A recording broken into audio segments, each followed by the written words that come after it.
What is going on, everybody? It is I, the one and only Yerk Skywalker. Hope you guys are having a great day today. Today is Wednesday, the 26th of August, and this is my monitor. This is something my sister got me for my 21st birthday because I'm a huge, for those that don't know, Disney's Peter Pan, the classic, and I do like the sequel, but mainly the classic is my favorite Disney film of all time. I like some others, I'll just show you. In here, I have my top 7 Disney films from my childhood. Some, obviously, I still watch. I don't really watch this one anymore because I'm a little bit above Winnie the Pooh. But you can't not love Winnie the Pooh. Winnie the Pooh is a classic. Jungle Book is a classic. Rescuers Down Under, for those that don't know, it's a sequel. It's actually the best Disney sequel of a pure Disney. I'm not talking about Pixar here. This is still a favorite Disney film of mine, but it's technically a Pixar film. It was a collab, obviously, between Disney and Pixar. And these two films were made, obviously, Toy Story 1 and 2 were made before Pixar was officially bought by Disney. They didn't own Pixar until after the first Car film, which came out in 2006. Rescuers Down Under is a sequel to The Rescuers, which is a Disney film from the Dark Age. The Dark Age lasted from 1970 with the Aristocats till 1988 with, I believe it was the Black Cauldron? Something like that. And long story short, the Disney Renaissance started in 1989 with The Little Mermaid and ended in 1999 with the original Tarzan. These are in order. So number 7 is The Many Adventures of Winnie the Pooh. Number 6 is Jungle Book. This is the best Disney sequel of anything ever. Rescuers Down Under. That came out. That's a Disney sequel. Toy Story 2. Then Toy Story 1. Now, this is the Gold Classic Collection Edition. This is a 2000 VHS release because it was added to the Walt Disney Gold Classic Collection. Because otherwise it'll just say Disney and Pixar presents Toy Story, and it has different ads on it and different commercials than this one. This is the version I grew up with.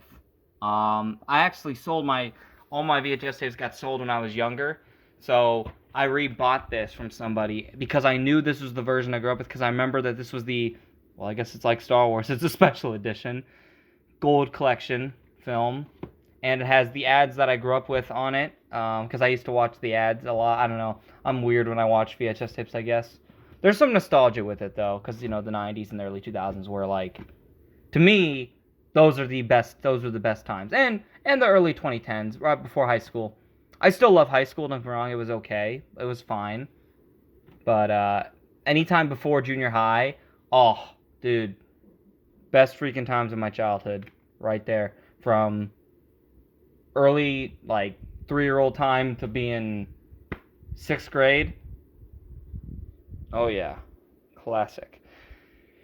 And then my second favorite Disney film of all time is the classic Aladdin. Oh, so good. And then I have the sequels right down here, Return of Jafar and King of Thieves, right all the way up here because I have 3 versions of Peter Pan. This is the version I grew up with as a kid. This is the Walt Disney's classic version. This is has the Black Diamond Classic on it.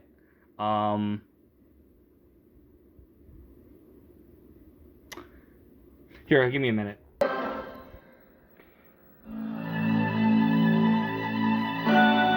I'm not monetized, so, how much trouble am I actually going to get in for showing this?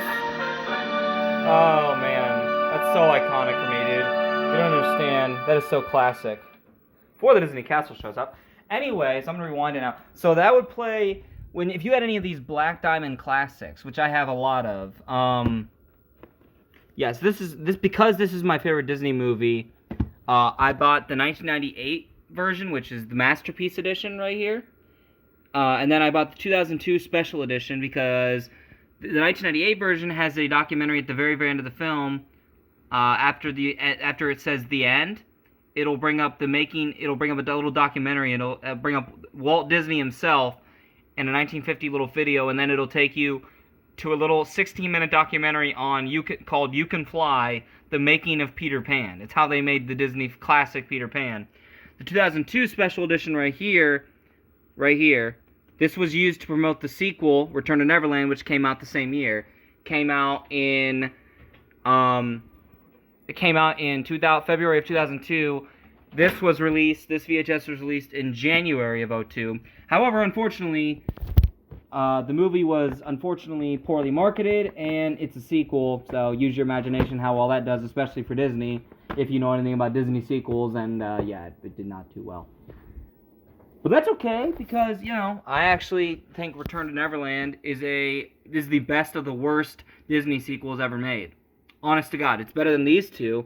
Like, I hate Return of Jafar, honest to God. I think it's the most unoriginal thing ever.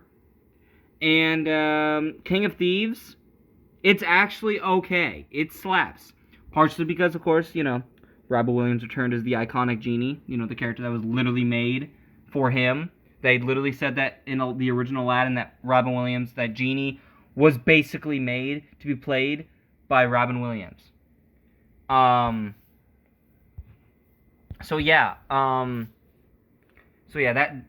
are my top 5 right here. Rescuers Down Under, Toy Story 2, Toy Story 1, Aladdin, and Peter Pan. And then if I had to have the others 7 right here, because I just didn't want them. They were all so piled up on top of each other. I didn't want that, because eventually then it makes it hard for me to get certain VHS tapes. Like if I want to test them, make sure they're doing well. I have a whole VHS collection back here, guys. These are all the VHS tapes from my childhood right here, and they're all in pretty good condition. I have some DVDs here too, because some of them you can't find on VHS, so you get them on DVD instead. These are all these VHS tapes. Some of them actually were given to me by a friend. This Forrest Gump and this Lord of the Rings, the Fellowship of the Ring, were given to me by a friend. I'm not going to name names, but you know who you are, buddy. And then in here are the other ones he gave me. He gave me Hunchback of Notre Dame, the Return of the Jedi Special Edition, Pokemon, Pocahontas, and Lion King 1.5. So he gave me those ones as well. What is this? Oh, it's a little manual for my desk. But here's the main attraction as I talk about movies. Oh yeah, here's the infamous Star Wars Holiday Special. Right there. Episode 1 Widescreen Collector's Edition. This one right here has Empire of Dreams on it. And then there's that. So here is the main collection. Yes. This is the main attraction, ladies and gentlemen.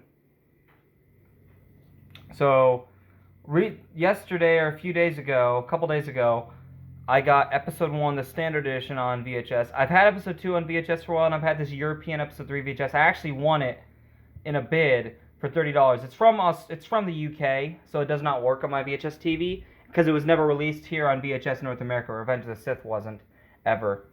And then in this box set right here that I got, it's a 2000 box set. It's the 1997 editions of the Star Wars trilogy special editions. So the special editions of the original trilogy, and it's the 1997 standard special editions released in a 2000 box set, which are right here, and they match these prequels right here, including even episode 3, even though episode 3 is in a giant clamshell, and these two right here are in slip covers, and these 3 right here in slip covers. So on the back, of course, of these ones, you have Vader, a Stormtrooper, and Palpatine for 4, 5, and 6. On the back of 1 and 2, on the other side of episode 1, you have Qui-Gon and Obi-Wan with their lightsabers ignited. Episode 2, you have Anakin Skywalker with the dual akimbo lightsabers when he fights Count Dooku when he's trying to escape. And this one just has a gray clamshell side because, well, this is a clamshell. Then I have right here, you have this is the last time that the Star Wars original theatrical versions of the original Star Wars trilogy were ever released. I just have an Indiana Jones box set to cover for it. The gold full screen special edition box set. The widescreen silver special edition box set. This is the gold DVD 2004 box set, and this is the silver widescreen 2004 DVD special edition box set. Just got this today. I'm actually going downstairs to watch these. So we're almost there. I will show the DVDs up, like I said, at some point in the near future. But for the moment, I shall not. There's my dog. He's chilling. What are you doing, bud? What are you doing? cute. All right, and this is my Star Wars Celebration bottle. I did not get this at Star Wars Celebration. I wish I got this at Star Wars Celebration, dude. I would have had freaking Mark Hamill sign it. Or somebody. Like, I would have literally taken anybody. Signature Star Wars Celebration on it. Well, maybe not anybody. So it has the original trilogy on it. Now, for those that ask me, Kirk, are you a prequel hater? Well, let me show you something.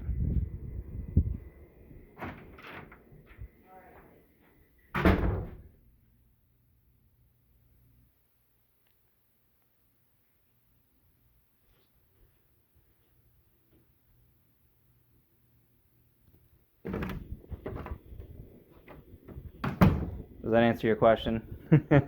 I love the prequel trilogy just as much as the original trilogy. It's freaking phenomenal. Now, granted, the original trilogy is better. I can say that now. But the prequels are still awesome. This is my Lego Anakin Starfighter from the Clone Wars. This is his Starfighter from the Clone Wars. Believe it or not, I didn't build this one as a kid, but I built an original version of it when I was a kid because there was an original model from when Star Wars wasn't owned by Disney. I have the Legos, the box that this came in, that all the Lego pieces came in my closet right now. And of course, if you notice, it'll say it has the Disney Death logo on it. I said the Disney Death logo because I pretty much can tell you guys Disney has ruined Star Wars. I'm not going to get into a rant, but they have basically ruined Star Wars. And it's not even just them, it's Kathleen Kennedy mainly and her identity politics. This is an Obi-Wan versus Anakin. This is a brand new set that came out this year in January of 2020. And it is awesome. This is the first Lego set I actually built myself. Yes, I know that is really sad. This is one I'm in progress of. It's an old one that I've had since Christmas of 2008. Yeah, 2008, and we were going in the year 2009. This was before the Dark Times, before Disney, the Disney Empire, the House of Mouse's Empire, or the Mouse's Empire. Mickey Mouse! Woohoo! I own everything, including your soul! Anyway, no. So, those are some things, and this is my mini fridge, guys. This is my R2 droid. And I have a Galaxy Sense lightsaber that you guys have seen in other videos for those that did watch. Well, yeah, see what I mean? It has this is the Anakin Starfighter I just got recently, I built recently. Disney Death logo. You can't really see it. Oh, yeah, here, hold on. See that? That's Disney. I hate it. I don't like it. I don't hate the Disney-owned Star Wars. This is the Episode 1 widescreen video collector's edition. I will show that off at some point. It has some cool art. It has a film cell in there from like the actual film itself that they took off when they were putting the film together to be, shown in multiple movie theaters throughout the world and specifically the United States when it first came out. But no, guys, I don't hate the Disney-owned Star Wars. No, not at all. I just wish that they would have done a better job and actually given a crap instead of letting them do what they've done. Oh, yeah, and then here's the Jungle Book 2 on VHS, which, you know what, admittedly, it's not bad. It's really not bad. It's another one of the better Disney sequels, in my opinion, anyway. Not everyone agrees. Some people just said Jungle Book should have left alone. You know what? If we say that about that one, honestly, guys, can I just say something? All the Disney classics should have just been left alone to a sequel. There was no need for sequels whatsoever. They're all happily ever after. Can we just put it that way? That they're all happily ever after. If they were going to do anything with them, they should have just done Disney cartoons with them or Disney series or have the characters appear from time to time in like whatever or video games. But no, they should have just left them alone and not made sequels because they do not do well with sequels. Now Pixar, everyone was very, wary of them when they were going to make a Toy Story sequel, but they actually made a masterpiece. And they made a masterpiece quadrilogy. Well, more of a trilogy because Toy Story 4 kind of ticks me off, but that's another topic for another time. Hope you guys enjoy. Hope you guys are staying well in this time. I just got some stuff taken care of today for college. I hope you guys once again are doing well. I got to go downstairs and make sure. I've already watched these once and I know they work, but I want to watch them on a full screen, on a TV like this.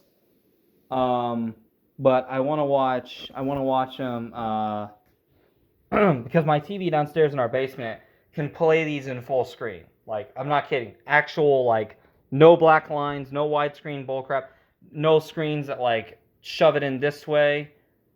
No, it's full on full screen. And then, of course, I gotta watch the widescreen ones, which will be widescreen, but that's okay. I gotta take those downstairs. I'm gonna start watching them. Hope you guys are staying well. And, guys, as always, may the force be with you, always. So awesome.